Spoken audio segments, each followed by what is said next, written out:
ఈ విగ్రహం మనం చాలా చోట్ల చూస్తూ ఉంటాం కదా, ఎక్కువగా షాపులలో చూస్తూ ఉంటాం. మీకు ఈ విగ్రహం చూసినప్పుడు ఇలా అనిపించిందా? ఇతను ఎవరు, ఇతని కథేమిటి, చూడ్డానికి ఇలా ఉన్నాడు అని? ఇలా అనిపించిన వారికి ఈ వీడియో. ఇలాంటి వీడియోస్ కోసం మన ఛానల్ని సబ్స్క్రైబ్ చేసుకోండి. Let's start the video. అదృష్టం తెచ్చే ఈ బొమ్మకి మంచి క్రేజ్ ఉంది. ఈ విగ్రహం పేరు లాఫింగ్ బుద్ధ.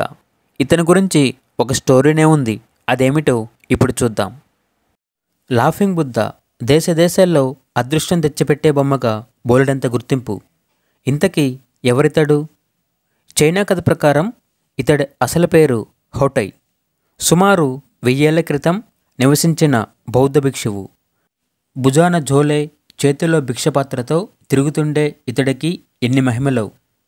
తెలియని వారికి ఉట్టి భిక్షగాడే కానీ తెలిసిన వారికి ఆపద్బాంధవుడై, పేదవారికి పిల్లలకి జోలెలోంచి ఏది కావాలంటే అది ఇస్తుండేవాడు. ఎన్ని మిఠాయిలు, ఎన్ని తినుబండారాలు పంచిపెట్టినా జోలె ఖాళీ అయ్యేది కాదు. అంటే అది అక్షయపాత్ర అన్నమాట. ఇతడిని చూసిన వాళ్లకు ఆ రోజంతా హాయిగా ఆనందంగా గడిచిపోయేదట. విన్నారు కదండి లాఫింగ్ బుద్ధ గురించి. మరి ఇంకెందుకు లేటండి, ఈ విషయం తెలియని వాళ్ళకి వెంటనే ఈ వీడియో షేర్ చేయండి. అలాగే మన ఛానల్ని సబ్స్క్రైబ్ చేసుకో మాత్రం మర్చిపోకండి.